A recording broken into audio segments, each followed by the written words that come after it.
Jejuri police station हद्दीतील कोळविरे आणि बेलसर परिसरामधील शेतकऱ्यांच्या इलेक्ट्रिक मोटारी ज्या पाण्याच्या आहेत त्या चोरीला गेलेल्या होत्या। त्याच्या घटना जेजुरी पोलीस स्टेशनला एकूण 8 चोरीच्या घटना आमच्याकडे नोंद झालेल्या होत्या।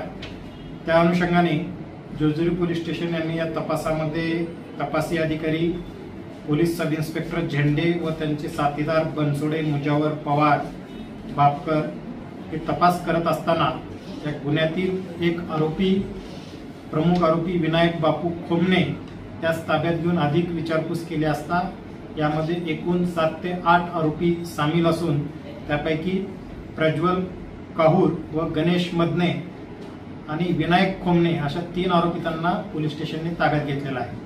त्यांच्याकडून तपास करून अद्यापपर्यंत या एकूण 8 गुन्ह्यात तसेच जेजुरीच्या बाजूला सासवड पोलीस स्टेशनकडील व लोणंद पोलीस स्टेशनच्या हद्दीतील असे एकूण 4 गुन्हे दुसरे सुद्धा यामध्ये उघड केलेले आहेत, ज्यातील एकूण मुद्देमाल 6 मोटरसायकल जप्त केलेले आहेत। एकूण 10 इलेक्ट्रिक मोटार जे आहेत पंप ज्याला म्हणतो आपण ते एकूण 10 जप्त केलेले आहेत, रिकव्हर केलेले आहेत। आणि नीरा करा नदीवरील जवळा अर्जुन गावातील जे पाणी अडवण्यासाठी लोखंडी 13 ढापे जे चोरीला गेले होते ते सुद्धा यांच्याकडून जप्त करण्यात आलेले आहेत, ताब्यात घेण्यात आलेले आहेत। सदरची कारवाई मध्ये या पोलीस स्टेशनचे incharge Deepak Waghchaure, PSI Mahesh Patil, PSI Pujari, sub inspector झेंडे, हवालदार बनसोडे, कदम, बापकर, ढमाळ, मुजावर, पवार, प्रशांत पवार आणि प्रसाद कोळेकर या पथकाने मिळून ही उल्लेखनीय कामगिरी केलेली आहे,